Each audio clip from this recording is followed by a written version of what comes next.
Essex Brownell offers you JMI. JMI stands for Jointly Managed Inventory and allows you to manage your inventory all online. This short instructional video will show you the basic functionality of JMI. All you will need is a computer, a smartphone or device, and yes, a BlackBerry will work, as well as a QR code app, which is free on any app store.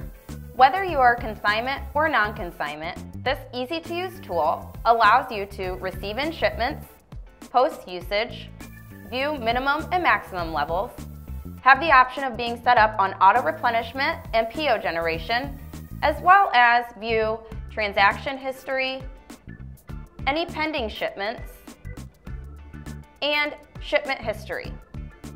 Once you are set up in JMI, you will go to jmi.essexbrownell.com to view your items. If you're a consignment customer, you will see all of the items that you have consigned with us.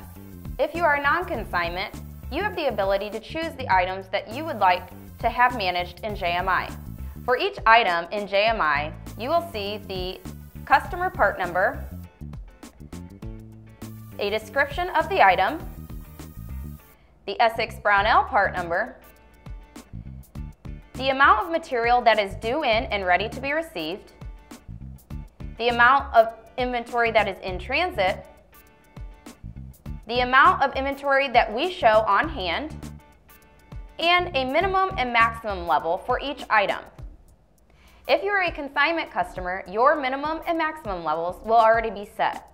If you are non-consignment, you have the ability to change your minimum and maximum levels at any time. To change your minimum and maximum levels, click Edit next to the item that you would like to change. Type in the new levels for each,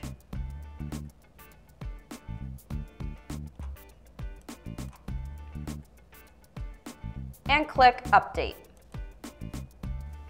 By changing your minimum and maximum levels, an email will be sent to your inside sales representative so that they are aware of the changes you have made.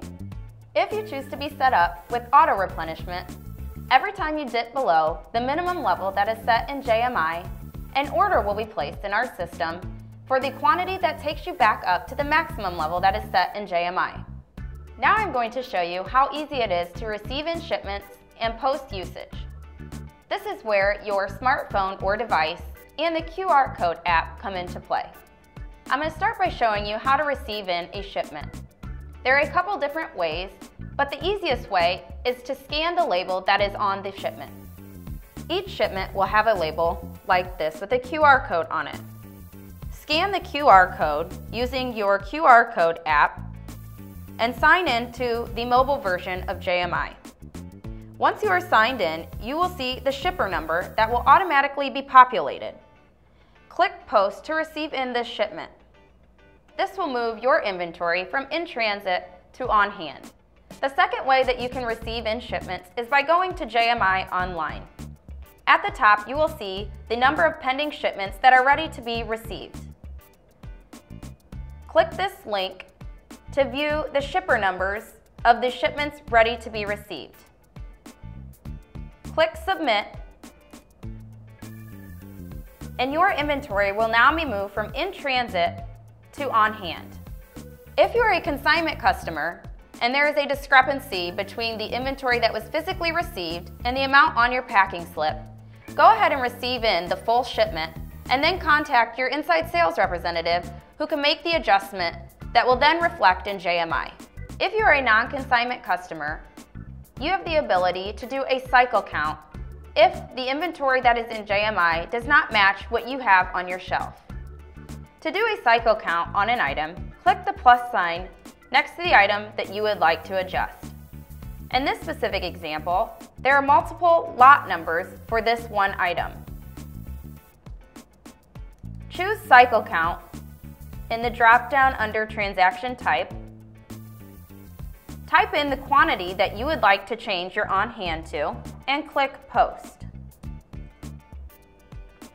Once you go back to the home screen, you will see the new on-hand reflected in JMI. Now I'm going to show you how to post usage. Posting usage is similar to the way you receive in material, but you're scanning a different label.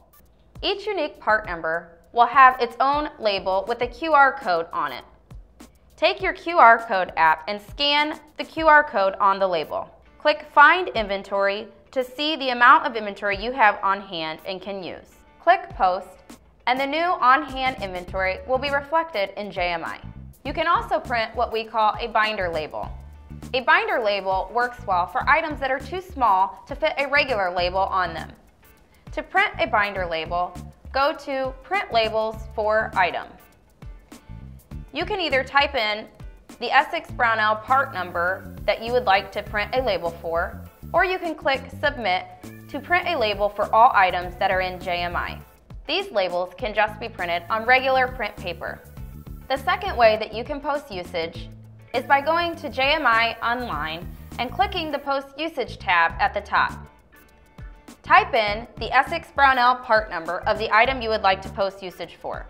You will also have to type in the lot ID if it is a lot tracked item.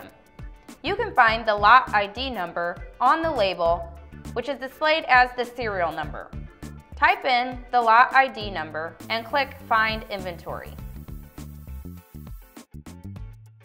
You will see the amount of inventory that you can post for usage. Click Post, and the new on-hand inventory will be reflected in JMI. Lastly, I would like to show you how to export your items out of JMI. By exporting your items, you can then do a double check to make sure that the inventory that we have in JMI matches what is on your shelf. To export your items, click Export and click the link that says click link below to open or save. The file will then be downloaded in order for you to open it and print or save the file. You will be able to see how much you should have on hand to ensure the quantities match what is on your shelf. So that's really all there is to it.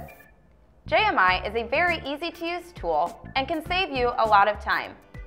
Once you are ready to be set up on JMI, work with your outside sales representative who will walk you through a number of questions that we need answered before we can get you set up. We have a great support team here that will assist you in any questions you may have once you start using JMI. Thank you for taking the time to watch this short instructional video on the basic functionality of JMI. We hope you find this tool to be very useful, and we look forward to continuing doing business together.